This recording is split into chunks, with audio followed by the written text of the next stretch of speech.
ఈ లిస్ట్ లో మీ పేరు లేనట్లయితే మీరు ఓటు వేయడానికి అనర్హులు. ఏ విధంగా తెలుసుకుందాం. ఈ లింక్ ను ఓపెన్ చేయగానే ఇలా ఇంటర్ఫేస్ అనేది ఇలా వస్తుంది. ఇక్కడికి వచ్చిన తర్వాత జీపీ అని కనిపిస్తుంది. మనకు గ్రామ పంచాయతీ ఎలక్షన్స్ కాబట్టి జీపీ అని ఉంచాలి. దాని తర్వాత ఇక్కడ ఆర్డినరీ ఎలక్షన్స్ టు గ్రామ పంచాయతీ 2025 అని కనిపిస్తుంది. ఇక్కడ డిస్టిక్, ఆ డిస్టిక్ సెలెక్ట్ చేసుకోవాలి. ఇక్కడ నేను ప్రస్తుతానికైతే నేను నల్గొండ సెలెక్ట్ చేసుకుంటున్నాను. నల్గొండ సెలెక్ట్ చేస్తున్నాను. మండలం వచ్చేసి ఏదో ఒకటి చండూరు ఏదో ఒకటి సెలెక్ట్ చేసుకుంటున్నాను. అదేవిధంగా గ్రామ పంచాయతీ సెలెక్ట్ చేసినట్లయితే ఏదో ఇడికూడ అనే ఒక ఊరిని సెలెక్ట్ చేసుకుంటున్నాను. ఇక్కడ క్యాప్చా అనేది కనిపిస్తుంది. ఈ క్యాప్చాలో ఇక్కడ 22 స్మాల్ జెడ్, తర్వాత వి క్యాపిటల్ హెచ్ క్యాపిటల్ కే అని కనిపిస్తుంది.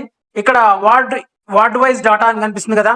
ఈ వార్డ్ వైజ్ డాటా మీద క్లిక్ చేసినట్లయితే ఇట్లా మొత్తం ఆ వార్డు అంటే 1వ వార్డు, 2వ వార్డు, 3వ వార్డు, 4వ వార్డు అట్లా వార్డు వైజ్ ఎలక్ట్రల్ రోల్స్ అనేవి కనిపిస్తుంది.